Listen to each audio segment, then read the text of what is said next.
Et on démarre tout de suite avec l'économie, avec Laura Cambeau. Bonsoir Laura. Bonsoir. Avec la Maison-Blanche, je le disais, qui fustige cette décision de justice manifestement erronée, dit-elle, qui bloque donc les droits de douane imposés par Donald Trump. Évidemment, ça a des conséquences économiques. Oui, et c'est une défaite cinglante pour Donald Trump, lui qui avait dévoilé ses droits de douane le 2 avril en grande pompe. Il avait parlé de jour de la libération. Ces droits de douane qui devaient libérer l'Amérique sont désormais suspendus.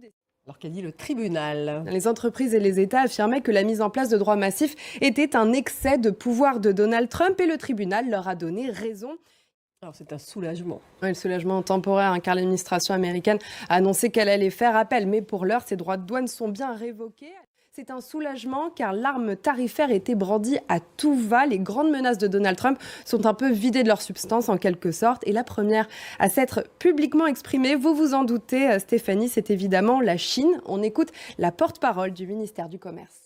On a une déclaration similaire du côté du Japon, du Canada aussi à l'instant. Et puis il y en a une qui va pouvoir souffler un peu. L'Union européenne qui était en pleine négociation. Elle devait conclure un accord d'ici le 9 juillet, faute de quoi les exportations européennes auraient été taxées à 50%. C'est donc un répit. Un répit, et puis quel premier bilan finalement peut-on tirer de cette hausse des droits de douane, ces fameux droits de douane de Trump? Il y a tout de même un gagnant et c'est justement les douanes américaines. Selon les données du Trésor, elles ont collecté 22 milliards de dollars pour le mois de mai qui n'est même pas encore fini.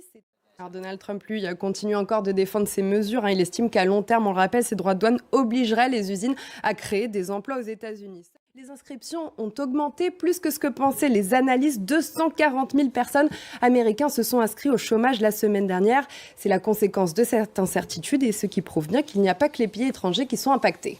Et bien sûr les marchés qui réagissent. Oui, on a des bouleversements inattendus sur les marchés américains. Le Dow Jones est dans le rouge. Les géants chinois et japonais qui vont pouvoir exporter de nouveau presque plus 2% pour l'indice japonais Nikkei.